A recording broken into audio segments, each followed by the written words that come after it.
Good evening students, आप सभी का स्वागत है आपके अपने YouTube channel maths for academy में। आज हम आपके लिए लेकर आए यहाँ पर एक इम्पॉर्टेंट टॉपिक, जैसा कि आपको स्क्रीन पर यहाँ पर दिखाई दे रहा है।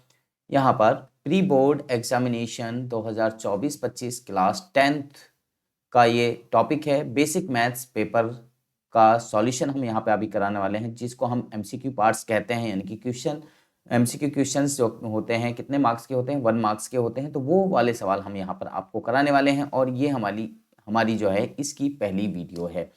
तो इस इन सवालों को हल कराने से पहले हम आपसे कहना चाहेंगे, अगर आप अभी हमारे चैनल पर नए हैं तो हमारे चैनल को सब्सक्राइब कीजिए और उसके साथ में बेल आइकन को जरूर दबाइए, ताकि आपको आने वाली वीडियोस के नोटिफिकेशन मिलते रहें। और अगर आपको ये वीडियो पसंद आए तो वीडियो को लाइक ज़रूर करें, और ज़्यादा पसंद आए तो अपने दोस्तों को ज़रूर शेयर करें, क्योंकि आपके जो दोस्त हैं उनको भी इस वीडियो के माध्यम से जो सवाल हैं वो किस टाइप से आपको करने चाहिए, वो उनके लिए आपके साथियों को भी यानी कि मदद मिलेगी।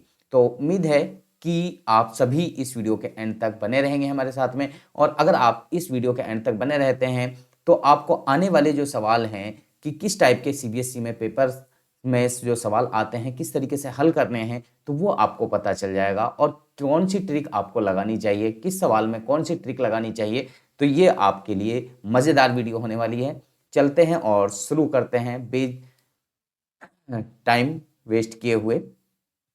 चलिए, यहाँ पर आपको ये इंस्ट्रक्शंस दी जाती हैं जो स्क्रीन पर यहाँ पर दिखाई दे रही हैं। इन इंस्ट्रक्शंस को आप पढ़ते हैं कि पही 1 नंबर के कितने सवाल हैं, 5 नंबर के कितने हैं, 2 अंक के कितने हैं, 3 अंक के कितने हैं, या 4 अंक के कितने हैं, जिनको केस स्टडी भी कहा जाता है, यानी कि यहाँ पर केस आधारित प्रश्न भी कहा जाता है। ये कितने कितने नंबर्स के होते हैं, कहाँ पर क्या यूज करना है, पाई की वैल्यू क्या यूज करनी है, कैलकुलेटर यूज करना है नहीं करना है, ये सारी चीज़ें इसमें लिखी हुई हैं।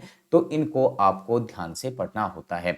तो चलते हैं, और पहला सवाल आज आपके लिए यहाँ पर बहुत अच्छा पेपर आया हुआ था। ये यानी कि प्री बोर्ड का बेसिक का बहुत अच्छे अच्छे सवाल हैं। तो आप देखिए पहला क्वेश्चन आपके लिए क्या कह रहा है। यहाँ पर एक बैग में यहाँ पर रेड बॉल है और 5 रेड बॉल हैं और 3 जो है ग्रीन बॉल हैं। 1 ball is drawn at random, यानी कि कोई भी एक बॉल निकाली जाती है, the probability of getting a red ball. तो वो रेड बॉल होने की प्रोबेबिलिटी क्या होगी। अगर हिंदी में पढ़ें तो एक थैले में 5 लाल गेंद हैं, 3 हरी गेंद हैं। तो एक थैले में से अगर गेंद यादृच्छिक निकाली जाती है, यानी कि बगैर देखे निकाली जाती है, तो लाल गेंद आने की प्रायिकता क्या होगी, यानी कि रेड कलर के बॉल की प्रायिकता क्या होगी। तो देखिए यहाँ पर सबसे पहले अगर हम बात करें तो रेड बॉल यानी कि लाल कलर की जो गेंद हैं वो कितनी हैं, तो उन गेंदों की अगर हम बात करें तो वो 5 गेंद हैं, यहाँ पर आपको दिखाई गई हैं। और यहाँ पर अगर ग्रीन बॉल की अगर हम बात करें तो ग्रीन कलर की जो बॉल हैं वो हैं हमारी, यानी कि हरे कलर की अगर बॉल की बात करें तो वो हैं 3। तो कुल बॉल कितनी हो गई, यानी कि टोटल बॉल हमारी कितनी हो गई। तो टोटल बॉल की अगर हम बात करेंगे तो टोटल बॉल हमारी 8 हो जाती हैं। तो यहाँ पर सबसे पहले आप ये चीज देख सकते हैं कि सब में नीचे 8 कहाँ कहाँ पर है। तो 8 इसमें भी है, 8 इसमें भी है। तो मीन्स ये ऑप्शन यानी कि जो हमारे हैं ये हमारे पहले ही फिनिश हो चुके हैं। 2 ऑप्शन खत्म, तो 2 ऑप्शन आपके पास बचे, ए और बी में से अब होगा। तो यहाँ पर किस बॉल के लिए पूछा गया है, तो लाल गेंद के लिए, यानी कि रेड बॉल के लिए पूछा जा रहा है। तो रेड बॉल कितनी है, तो रेड बॉल है बेटे 5। तो 5 ऊपर में यानी कि 5 देख लीजिए, तो ये 5/8, तो यानी कि ऑप्शन बी होगा। तो आगे इसको लिखते कैसे हैं, अगर लिखने की बात आए तो P into red is equal to number of balls कितनी है 5, यानी कि नंबर ऑफ रेड बॉल्स 5 है, और टोटल बॉल्स कितनी है 8, तो ये 5/8। तो इस तरीके से ये लिखा जाता है। अगर ग्रीन की बात आती तो P इंटू जी लिखते हैं, यानी कि ग्रीन, वो हो जाता 3/8। अगर ग्रीन बॉल के लिए पूछा जाता तो ये होता, और अभी रेड बॉल के लिए पूछा गया तो 5/8, यानी कि ऑप्शन नंबर पी हमारा करेक्ट आंसर होगा। बात समझ में आई, मुझे उम्मीद है कि सभी बच्चों को ये समझ में आ गया होगा। चलते हैं नेक्स्ट क्वेश्चन की तरफ। क्वेश्चन नंबर 2, 96 के अभाज्य गुणनखंडों में 2 की घात है, 2 की घात क्या है। तो यहां पर सबसे पहले 96 के यानी कि प्राइम फैक्टर हमें करने हैं। तो 96 के फैक्टर्स किस तरीके से करेंगे, तो 96 को सबसे पहले हम क्या करते हैं, डिवाइड करते हैं। 2 से डिवाइड करेंगे कितने टाइम्स जाएगा, 48 टाइम्स जाएगा। फिर 2 से 48 को डिवाइड करेंगे 24 टाइम्स जाएगा। 2 से 24 को डिवाइड करेंगे 12 टाइम्स जाएगा। फिर इसी तरीके से 2 से ये इसको 12 को डिवाइड करेंगे तो कितने टाइम्स जाएगा, 6 टाइम्स। फिर 6 को 2 से डिवाइड करेंगे, क्योंकि 2 से डिवाइड हो जाएगा तो 3 टाइम्स। अब यहाँ पर 96 के फैक्टर्स को इस तरीके से भी लिखा जा सकता है, इनको 2 इंटू 2 इंटू 2 इंटू 2 इंटू 2 और इंटू में 3। तो यहाँ पर 2 कितनी बार आया, 2 कितनी बार आ रहा है, 2 5 बार आ रहा है, तो 2 की पावर 5 हम इसको लिख सकते हैं, और इसको 3 को 3 की पावर 1, क्योंकि 3 एक ही बार है। तो यहाँ पर ये पूछा गया था कि 2 की पावर कितनी आ रही है, तो 2 की पावर 5 आ रही है, तो ऑप्शन नंबर डी हमारा होगा। यानी कि 2 कितनी बार आया, 5 बार आया, तो यही हमारा ऑप्शन नंबर डी हमारा करेक्ट आंसर होगा। उम्मीद है कि आपको मजा आ रहा होगा और किस तरीके से करना था। देखो बहुत इजी सवाल हैं, आप आराम से इनको हल कर सकते हैं। ठीक है, नेक्स्ट क्वेश्चन की तरफ बढ़ते हैं। यहाँ पे देखिए डिस्क्रीमेंट निकालना है। डिस्क्रीमेंट मतलब डी, यानी कि द्विघात समीकरण में विविध कर भी कहा जाता है इसको, यानी कि हमने डी निकालना है। और ये हमें इक्वेशन दे रखी है एक्स स्क्वायर माइनस के 4x प्लस में 3 इक्वल टू 0। ये यानी कि समीकरण हमें दिया हुआ है द्विघात समीकरण। अब यहाँ पे जब हम बात करते हैं तो ऐसे समीकरण की हम तुलना करते हैं किससे, यानी कि कंपैरिजन करते हैं, किससे तुलना करी जाती है, तो ये एक इक्वेशन होती है द्विघात समीकरण की, एक्स स्क्वायर प्लस में बी एक्स प्लस में सी इक्वल टू 0। इससे हम इसकी कंपैरिजन करेंगे। तो यहाँ पे देखिए, यहाँ एक्स स्क्वायर के साथ में कोई वेरिएबल नहीं है, तो यहाँ पर हम क्या लिखेंगे, 1 लिख सकते हैं। तो ए की वैल्यू कितनी हो गई, ए की वैल्यू हो गई 1। बी की वैल्यू कितनी हो गई, बी की वैल्यू यानी कि इससे की कंपैरिजन करेंगे तो बी की वैल्यू -4 होगी। और इसी तरीके से सी की कंपैरिजन करेंगे तो सी की वैल्यू ये प्लस का 3 है, तो सिर्फ ओनली 3 लिख सकते हैं। और डिस्क्रीमेंट का फॉर्मूला क्या होता है, डिस्क्रीमेंट का यानी कि डी का फॉर्मूला होता है बी स्क्वायर माइनस के 4ac। अब यहाँ पर बी क्या है, बी है हमारा -4, तो -4 लिखेंगे और इसका होल स्क्वायर करेंगे। माइनस के ये 4 है, इंटू में ए अपनी जगह, यानी कि ए की वैल्यू कितनी है 1 है, तो 1 रहेगा, और सी की वैल्यू क्या है 3 है, तो 3 यहाँ पर लिख देंगे। माइनस का 4 हो या 4 हो, माइनस के 4 का अगर स्क्वायर करते हैं तो इसकी वैल्यू कितनी होती है, यानी कि -4 इंटू -4। अगर इसको मल्टीप्लाई करें तो माइनस माइनस की मल्टीप्लाई करते हैं तो प्लस हो जाता है, 4 4 जा 16। तो यानी कि -4 का स्क्वायर करें या 4 का स्क्वायर करें तो वो 16 ही होगा, यानी कि 16 ही होगा। और फिर यहाँ पर 4 1 और 3 ये बचा, 4 एकम 4 4 ते 12, यानी कि 4 1 जा 4 4 3 जा 12। तो ये अब यहाँ पर 12 आ गया और 16 में से 12 गए तो यानी कि 4, तो डी की वैल्यू आ गई हमारी 4 आ गई। तो यही हमारा करेक्ट आंसर होगा, ऑप्शन नंबर बी हमारा करेक्ट आंसर है। उम्मीद है कि सभी बच्चों को समझ में आ रहा होगा किस तरीके से करना है। देखो ये समझा रहा हूं मैं इसलिए समय लग रहा है, अदरवाइज ये बहुत अगर आप खुद से करेंगे तो बहुत इजीली कर पाएंगे और बहुत फास्ट कर पाएंगे। ठीक है, यहाँ पे बात की गई है क्वेश्चन नंबर 4 में, एक वृत्त की कितनी स्पर्श रेखाएं हो सकती हैं। तो how many tangents can a circle have, यानी कि कितनी टेंजेंट लाइन खींच सकते हैं। तो यहाँ पर देखिए, इस पे एक पॉइंट पे कितनी स्पर्श रेखा खींची जाती है, एक पॉइंट पे एक स्पर्श रेखा खींची जाती है। तो इस सर्कल में कितने पॉइंट्स हैं, क्या आप इनको काउंट कर सकते हैं, तो नहीं काउंट कर सकते। तो यानी कि इनफाइनाइट पॉइंट हैं, तो इनफाइनाइट पॉइंट है, तो इनफाइनाइट पॉइंट पे यानी कि अनेक पॉइंट हैं, तो अनेक पॉइंट पर अनेक यानी कि टेंजेंट लाइन यानी कि स्पर्श रेखाएं खींची जा सकती हैं। ठीक है, अनेक स्पर्श रेखाएं खींची जा सकती हैं। ओके, आप यहाँ पे देखिए क्वेश्चन नंबर 5 पे PE बराबर 0.8 दे रखा है, द प्रोबेबिलिटी ऑफ नॉट ई की प्रोबेबिलिटी हमें बतानी है। तो यहाँ पर एक चीज आपको याद रखनी है कि इसके लिए ये फॉर्मूला आपको याद होना चाहिए, यानी कि PE और जमा के PE नॉट, इन दोनों की जो वैल्यू होती है वो 1 के इक्वल होती है। यानी कि हाँ, किसी भी चीज के हाँ और ना वाले की वैल्यू जो होगी वो 1 के इक्वल होती है। अब यहाँ पे इसकी हाँ वाले की वैल्यू दे रखी है 0.8 और इसकी नहीं वाले की वैल्यू आपको नहीं दे रखी है। जब इसकी वैल्यू नहीं दे रखी तो इसकी वैल्यू आप यहाँ पर इसको एज इट इज छोड़ेंगे, यानी कि इसकी वैल्यू आपको नहीं दे रखी तो इसको एज इट इज लिखना है, और 1 में से आप क्या करेंगे, माइनस करेंगे 0.8 को। अब यहाँ पर अगर माइनस करने में भी कोई दिक्कत है तो आप कैसे माइनस करेंगे, कोई भी नंबर है अगर वो डेसिमल में नहीं है तो उसको डेसिमल में कैसे कन्वर्ट करेंगे, तो उसके बाद में यानी कि उस नंबर के बाद में आप डेसिमल लगा सकते हैं। अब कितने जीरोस लगाने हैं वो डिपेंड करेगा इस दूसरे नंबर पर। इस नंबर में डेसिमल के बाद में कितने नंबर हैं, एक नंबर है, तो यहाँ पर एक जीरो लगाएंगे और यहाँ पर इस 0.8 को आप क्या करेंगे, माइनस करना है। तो देखो यहाँ पर माइनस का साइन है तो इसलिए माइनस का साइन मैंने लगा दिया। अब यहाँ पे क्या करेंगे आप, यहाँ 0 है तो 0 लिखा और यहाँ से 1 कैरी किया तो ये हो गया हमारा 10, और इसमें से एक कैरी हुआ था तो यहाँ पर क्या रह गया, वैल्यू 0 रह गई। अब 10 में से 8 को घटाएंगे तो कितना हो गया 2, और यहाँ पॉइंट है तो पॉइंट को पॉइंट की सीध में लिखना है, यही ध्यान रखना है बस, पॉइंट को पॉइंट की सीध में ही लिखें, ठीक है। और 0 में 0 को घटाएंगे तो 0, तो मीन्स ये आ गया 0.2। तो P इंटू ई नॉट की वैल्यू यानी कि नहीं वाले की वैल्यू आ गई 0.2, तो यानी कि ऑप्शन नंबर ए आपका। आप सीधा भी देखो, वर्बली ये हो जाता, कोई दिक्कत नहीं है, क्योंकि 1 में से भाई 0.8 को घटाना है तो 0.2 आएगा। ये आप वर्बल भी कर सकते थे, कोई दिक्कत नहीं थी कि ये आपको सॉल्व ही इस तरीके से ही करना पड़ेगा। आगे यहां पर क्वेश्चन नंबर 6 में देखिए, if alpha and beta are the zeros of polynomial this, ये पॉलिनोमियल दिया हुआ है और अल्फा प्लस बीटा की वैल्यू बतानी है, तो अल्फा प्लस बीटा की वैल्यू यानी कि सम ऑफ जीरोज के हैं, शून्यकों का योग के हैं, इसको हम यानी कि सम ऑफ जीरोज के हैं, शून्यकों का योग के हैं, यानी कि अल्फा प्लस बीटा हमें दे रखा है, तो इसकी एक वैल्यू और होती है यानी कि -b/ab हम इसको कह सकते हैं। तो अब यहां पर ए हमारा क्या है, ए हमारा ये 2 है, बी हमारा क्या है, यहाँ पर बी की अगर हम बात करेंगे तो बी हमारा क्या है 6 है, और सी क्या है हमारा 3 है। हमें यहाँ पर माइनस माइनस, ये बी की वैल्यू कितनी है 6 है तो 6 लिखेंगे, और ए की वैल्यू कितनी है यहाँ पर 2 है, तो इससे इसको डिवाइड करेंगे तो कितना आ जाएगा, 2 से 6 को डिवाइड करेंगे तो -3। -3 जो है हमारा करेक्ट आंसर होगा, यानी कि ऑप्शन सी।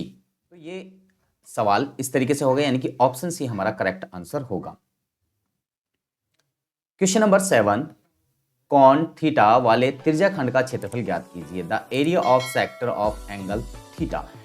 तो इसके लिए सीधा फॉर्मूला पूछा गया है, area of sector, area of sector क्या है या त्रिज्याखंड का क्षेत्रफल क्या है, तो ये फॉर्मूला होता है थीटा अपॉन में 360 इंटू पाई आर स्क्वायर, सीधा फॉर्मूला ये होता है। क्योंकि एरिया जहां पे भी हो, एरिया यानी कि क्षेत्रफल की बात की जाए तो एरिया मतलब यानी कि पाई आर स्क्वायर यहां पर था, यहां पर था, तो ये ऑप्शन तो पहले ही कट हो जाते, ठीक है। तो इस तरीके से आप इसको हल कर सकते हैं। ये देखो एक चांस है कि भाई इनमें से बी या डी होगा, कौन सा होगा, तो ये एक चांस था, लेकिन अगर आपको एग्जैक्ट याद है तो सीधा आप ये फॉर्मूला पूछा गया था, ठीक है। चैप्टर नंबर क्वेश्चन नंबर 8 में which of the following equation has 2 as a root, 2 यानी कि इसका एक रूट है, यानी कि x की कोई वैल्यू 2 है इन समीकरण में से। भाई x की वैल्यू 2 कही जा रही है कि x की वैल्यू 2 है, ठीक है। कौन से को यानी कि वेरीफाई करता है, तो हम पहले ऑप्शन यानी कि ए में ही इस x की वैल्यू जो 2 है इसको पुट कर लेते हैं। यहाँ पर अगर हमारे लिए ये दे रखी है x स्क्वायर माइनस के 4 इक्वल टू 0 दिया हुआ है, तो x की वैल्यू 2 पुट कर देते हैं, तो 2 का स्क्वायर माइनस के 4 इक्वल टू 0, तो 2 का स्क्वायर होता है 4, 4 माइनस के 4 इक्वल टू 0, तो 4 में से 4 गया तो 0 इक्वल टू 0, तो यानी कि ये इसको वेरीफाई करता है कि बोथ साइड्स आर इक्वल, यानी कि LHS equal to RHS, LHS equal to RHS, यानी कि दोनों साइड इक्वल आ जाती हैं, तो मीन्स वो उसको वेरीफाई कर रहा है। उम्मीद है कि आपको ये सवाल समझ में आ गया होगा। तो बहुत देखो इजी है ये सवाल, और ये चैप्टर नंबर 4 में से है, दूसरे में से कहें या 4 में से कहें, ये वैसे 4 में से रूट कहा है, तो रूट जो है 4 क्वेश्चन नंबर चैप्टर नंबर 4 में से होता है, ठीक है। तो बहुत ईजी है, आराम से आप इसको हल कर सकते हैं। नेक्स्ट क्वेश्चन यहाँ पर, यहाँ क्वेश्चन नंबर 9 में रेखिक समीकरण युग्म x प्लस में y इक्वल टू 1 है और x माइनस के y इक्वल टू 5 है। इसके 2-3 तरीके हैं, लेकिन आप ऑप्शन के माध्यम से कर सकते हैं, क्योंकि देखिए यहाँ पर जो भी वैल्यू लिखी जाती है वो इस फॉर्म में लिखी जाती है, यानी कि पहले x की वैल्यू होती है, दूसरा y की वैल्यू होती है, यानी जो कोऑर्डिनेट्स लिखे जाते हैं x, y की फॉर्म में लिखे जाते हैं। तो पहला ये x है, यहाँ पर x की जगह ये 3 रख के देख लीजिए, -3, और 2 की जगह ये रख लीजिए। तो ऑप्शन ए अगर हम रख के देखते हैं पहले इस समीकरण में, तो यहाँ पर यानी कि x plus y equal to 1 में अगर हम पुट करते हैं ये वैल्यूज, तो यानी कि x की वैल्यू -3 और इसकी जगह y की जगह 2, क्या ये 1 के इक्वल आती है, तो यहाँ पर आता है -1 और इधर 1 है।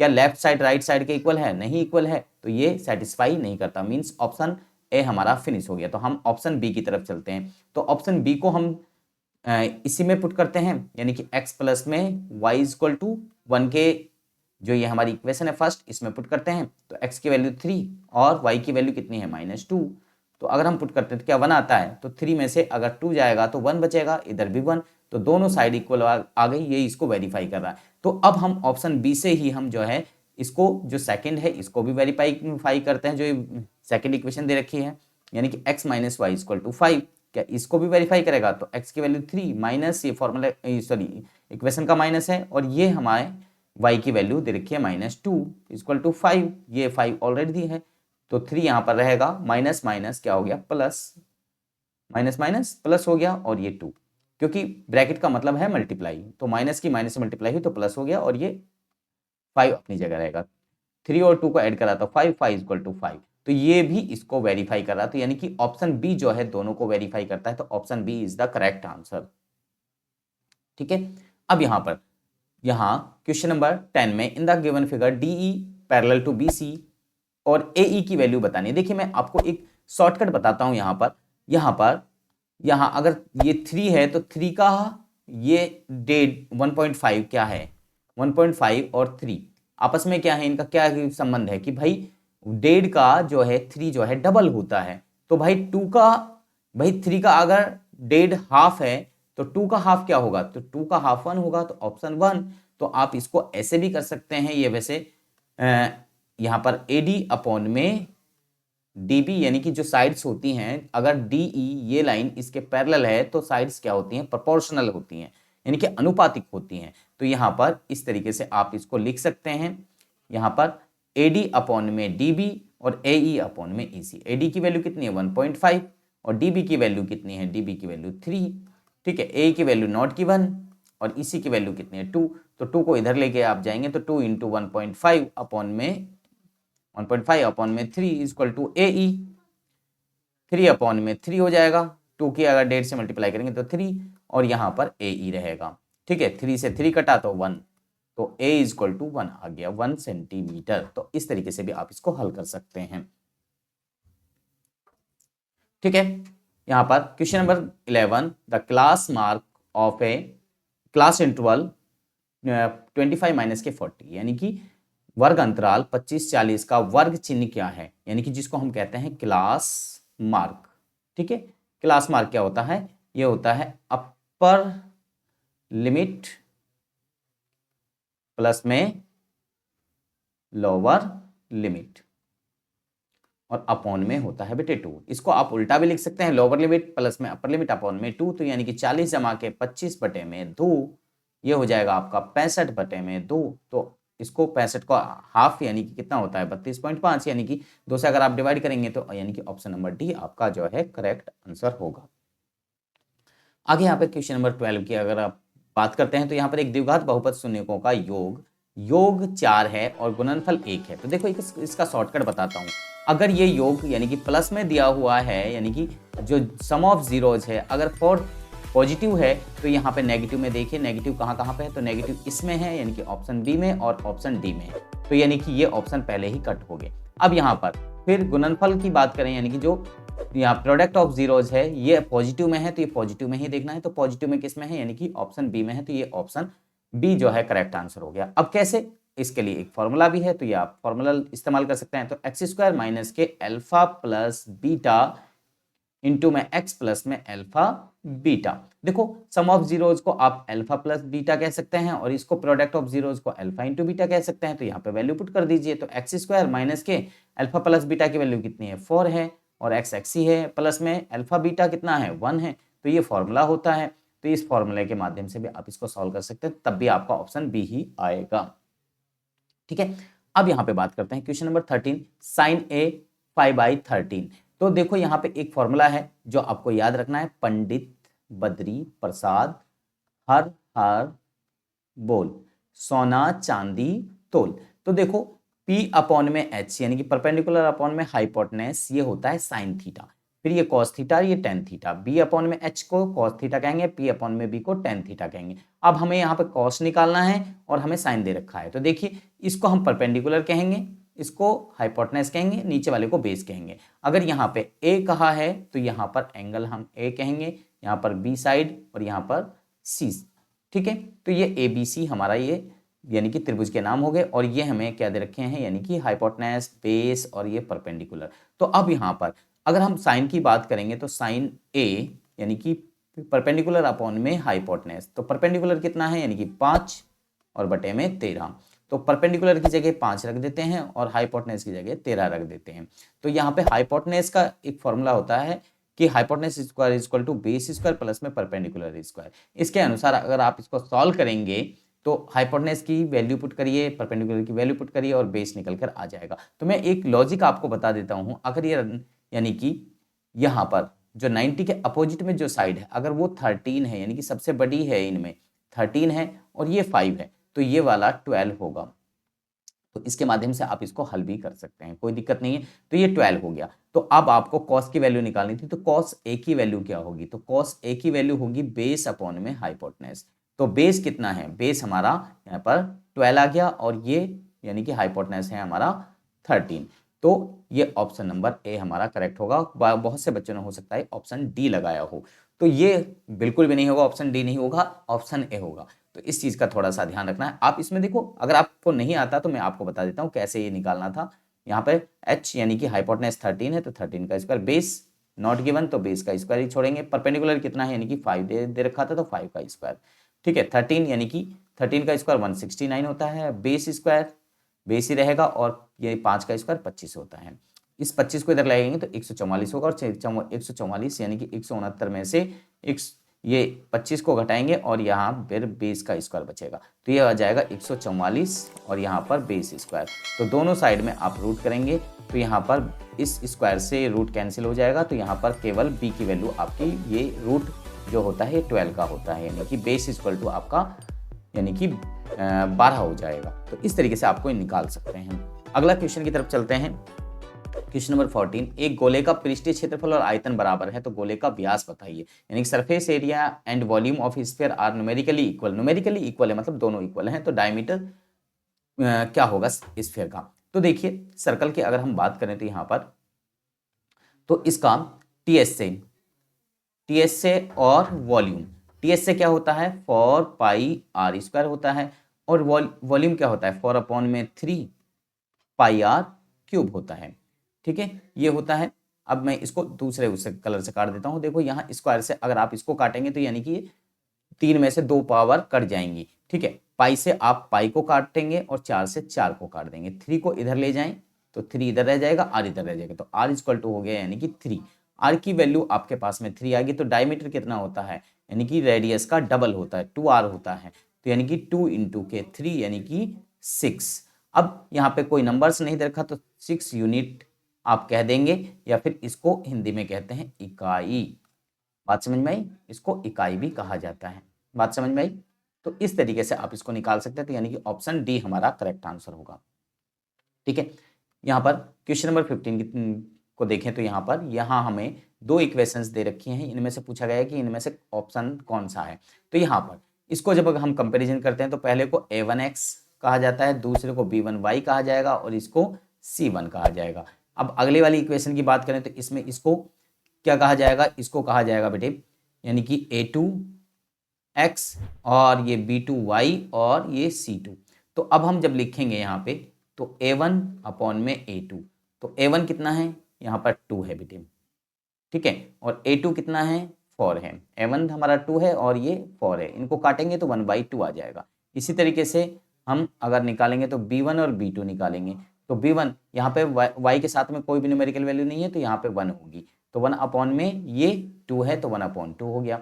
इसी तरीके से c1 अपॉन c2 निकालेंगे तो c1 कितना है 3 है और c2 कितना है ये वाला 6 है, तो इसको भी अगर आप काटेंगे तो 1/2 आएगा। तो अगर आप यहाँ सबकी अगर आप बात करते हैं तो यहाँ पे सारे के सारे क्या हो रहे हैं इक्वल आ रहे हैं। देखिए 1/2 1/2 और 1/2 सारे बराबर आ रहे हैं। जब ये सारे बराबर हैं तो मीन्स a1 अपॉन में a2 बराबर है b1 अपॉन में b2 बराबर है c1 अपॉन में c2। तो ये किसकी कंडीशन होती है? ये होती है यानी कि ऑप्शन सी यानी कि इनफाइनाइट मैनी सॉल्यूशन की ये जो है कंडीशन होती है। ये चैप्टर नंबर जो 3 है उसमें बताया गया है। ठीक है, अगला सवाल यहाँ पर 16 क्वेश्चन नंबर बिंदु 7, -5 और 3, -1 के बीच की दूरी बताइए। The distance between the point 7, -5 और 3, -1 के बीच की डिस्टेंस बतानी है। तो यहाँ पहले वाले पॉइंट को x1, y1 हो जाएगा ये, और ये x2, y2। तो यहाँ पर ये पॉइंट्स को इस तरीके से माना जाता है। अब यहाँ पर इस फॉर्मूले में आप वैल्यू पुट कर दीजिए। तो ये फॉर्मूला होता है, इस फॉर्मूले में अगर आप ये फॉर्मूला याद है तो आप वैल्यू निकाल सकते हैं। ये वाला भी होता है और ये वाला भी, दोनों तरीके से आप कह सकते हैं, कोई दिक्कत नहीं। यानी कि x2 माइनस के x1 का होल स्क्वायर प्लस में y2 माइनस के y1 का होल स्क्वायर, या फिर आप ऐसे भी कह सकते हैं और उसका रूट, ठीक है, x1 माइनस के x2 का होल स्क्वायर प्लस में y1 माइनस के y2 का होल स्क्वायर का अंडर रूट। तो इस तरीके से कोई से में वैल्यू पुट कर लीजिए, आपका आंसर आ जाएगा। अगर आप इसमें पुट करते हैं तो इससे आ जाएगा भाई, x2 की वैल्यू कितनी है 3 माइनस के x1 की वैल्यू कितनी है, यहाँ पर x1 की वैल्यू 7 है, तो ये 7 इसका होल स्क्वायर प्लस में y2 कितना है, y2 है हमारा -1, और यहाँ पे ये माइनस, फॉर्मूले का माइनस, और ये y1 की वैल्यू कितनी है -5, तो ये -5, और इसके साथ में क्या करेंगे आप बड़ी ब्रैकेट लगाएंगे और इसका होल स्क्वायर और इसका भी क्या करेंगे रूट करेंगे, ठीक है। तो 3 में से 7 गया तो -4 का होल स्क्वायर बचा, प्लस में ये -1 है, और यहाँ पे माइनस माइनस क्या हो जाएगा, प्लस हो जाएगा, ये 5 हो जाएगा, ठीक है, और इसका होल स्क्वायर, ठीक है। -4 का स्क्वायर कितना होगा, मैंने अभी पहले ही बताया था 16 हो जाएगा, और यहाँ पे 5 में से 1 को घटाएंगे तब भी 4 बचेगा, तो 4 का यानी कि 16 हो जाएगा, ठीक है। तो यहाँ पर 16 प्लस 16 कितना हो जाएगा 32, और इसका 32 का रूट, तो यानी कि ऑप्शन बी जो है हमारा करेक्ट आंसर होगा, ठीक है। Question number 17, in a circle of radius 14 centimetre, यानी कि जो सर्कल की रेडियस है वो 14 सेंटीमीटर है, यानी कि ये आपको 14 सेंटीमीटर दे रखी है, ठीक है। और यहाँ पर एंगल जो है वो कितने का बन रहा है, यहाँ पर यानी कि 60 डिग्री का जो एंगल है वो बन रहा है। द लेंथ ऑफ आर्क, तो यहाँ से यहाँ तक जो लेंथ है आर्क की, यहाँ से यहाँ तक की लंबाई वो हमें बतानी है, ठीक है। लेंथ ऑफ आर्क यानी कि यहाँ से यहाँ तक की लंबाई हमें बतानी है, यानी कि ए से बी तक की लंबाई बतानी है, ये वाली, ठीक है। तो इसको बताना है भाई, तो कैसे बताएंगे, तो इसका एक फॉर्मूला होता है, सीधा बात है, इसका फॉर्मूला होता है थीटा अपॉन में 360 इंटू के 2πr, ये लेंथ ऑफ आर्क होगी, यानी कि चाप की लंबाई का फॉर्मूला, यानी कि लेंथ ऑफ आर्क का फॉर्मूला ये होता है, ठीक है।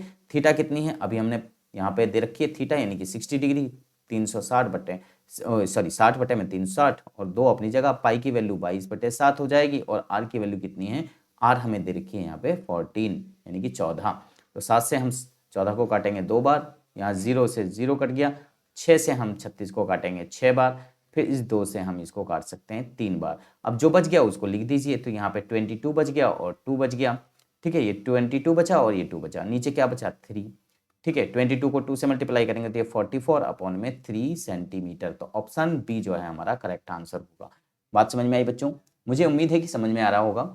अगला सवाल देखो, बहुत इजी था ये, तो और भी इजी था, क्वेश्चन नंबर 18। अब यहाँ पे बात करें, एक वृत्त की स्थिति 2 समानांतर स्पर्श रेखाओं के बीच की दूरी, यानी कि यहाँ से यहाँ तक की जो दूरी है वो दे रखी है हमें 12, और यहाँ पे यानी कि सेंटर होगा, यानी कि ओ, अगर हम यहाँ ए से बी तक की दूरी की बात कर रहे हैं तो ये 12 है, तो भाई आधी आधी कितनी हो जाएगी, सीधी बात है, रेडियस यानी कि ये डायमीटर दे रखा है, ये डायमीटर अगर 12 है तो रेडियस कितनी हो जाएगी हमारी 6 हो जाएगी। तो यही हमसे पूछा है कि रेडियस ऑफ सर्कल कितनी होगी, 6 सेंटीमीटर होगी, ठीक है भाई, बहुत आसान था। अगला सवाल देखिए, बहुत अच्छा सवाल है, एक पासे के एक बार फेंकने पर अभाज्य संख्याएं आने की प्रायिकता 1/2 है, और यहाँ पर रीजन क्या बता रहा है कि एक पासे के फलक के अभाज्य संख्याएं 2, 3, 5 हैं। तो अगर आप इसमें पढ़ें तो इंग्लिश में the probability of getting a prime numbers dice through a ones is 1/2, the faces of a dice prime number is 2, 3, 5। तो अगर देखो बात करें तो पासे में हमारे टोटल क्या वैल्यूज होती हैं, यानी कि क्या आउटकम्स होते हैं, तो यही आउटकम्स टोटल हमारे होते हैं। तो प्राइम नंबर्स की अगर बात करें तो 2, 3, 5 ये बिल्कुल सही है कि यही हमारी अभाज्य संख्याएं होती हैं। तो अब भाई ये कितनी संख्याएं हैं, प्राइम नंबर्स की 3, और टोटल आउटकम्स कितने हैं, तो 3/6 हो जाएगा, तो यानी कि 1/2। तो प्राइम नंबर्स की अगर हम प्रोबेबिलिटी की बात करेंगे तो 1/2, तो ये बिल्कुल सही है, यानी कि ये भी हमारा सही है और ये भी सही है, ये इसकी सही व्याख्या करता है, तो यानी कि ऑप्शन ए हमारा करेक्ट आंसर होगा, ठीक है। अगला क्वेश्चन चलते हैं, यहाँ पर रीजन आप देख सकते हैं, ये हमें वैल्यू दे रखी है और यहाँ पर ये रीजन दे रखा है। तो देखिए साइन स्क्वायर माइनस के कॉस स्क्वायर इक्वल टू 1, ये कभी नहीं होता, तो ये गलत है बेटे, तो ये गलत है, तो देख लीजिए कहाँ पे गलत है, तो ऑप्शन इसको देखते ही आप बता सकते थे कि रीजन कहाँ पे गलत है, यहाँ पे ट्रू है, यहाँ पे गलत है, यहाँ पे इनकरेक्ट अजम्पशन है, तो गलत वाला यानी कि ऑप्शन सी ये सीधा था। लेकिन आप एक और तरीका भी अपना सकते हैं कि भाई देख सकते हैं कि क्या ये बात सही है। तो देखिए पहला वाला अगर आप बात करें तो 7 साइन स्क्वायर ए प्लस में 7 कॉस स्क्वायर ए माइनस के 7 इक्वल टू 0 आना चाहिए। तो अगर हम इसकी बात करें तो इन दोनों में से 7 कॉमन आ जाएगा। 7 अगर हम कॉमन लेते हैं तो साइन स्क्वायर ए प्लस में कॉस स्क्वायर ए, ये हमारा कॉमन आ गया, यहाँ पे -7 इक्वल टू 0। तो यहाँ पर अगर हम बात करें इसकी वैल्यू होती है बेटे 1, साइन स्क्वायर थीटा प्लस में कॉस स्क्वायर थीटा की वैल्यू 1 होती है। ए लिखा हुआ है तो ए, ठीक है, तो इसकी वैल्यू हो गई 1 और ये माइनस में 7 है ही, क्या ये 0 आएगा? तो 7 में 7 को 1 से मल्टीप्लाई करेंगे 7 माइनस के 7, ये यानी कि लेफ्ट साइड राइट इक्वल आ गई, 7 में 7 गया तो 0। तो ये इसको वेरीफाई करते हैं, यानी कि पहला वाला ट्रू है, दूसरा वाला गलत है, तो यानी कि ऑप्शन सी हमारा करेक्ट आंसर होगा। तो उम्मीद है कि सभी बच्चों को ये सवाल समझ में आ गए होंगे। अगर आपको समझ में आ गए हैं तो वीडियो को लाइक करें, शेयर करें, और अगर आप अभी तक भी हमारे चैनल पर नए हैं तो हमारे चैनल को सब्सक्राइब कीजिए और उसके साथ बेल आइकन को जरूर दबाएं ताकि आपको आने वाली वीडियो का नोटिफिकेशन साथ ही साथ में मिलता रहे। मिलते हैं आप सभी से नेक्स्ट वीडियो में, तब तक के लिए गुड बाय, जय हिंद, सबा खैर।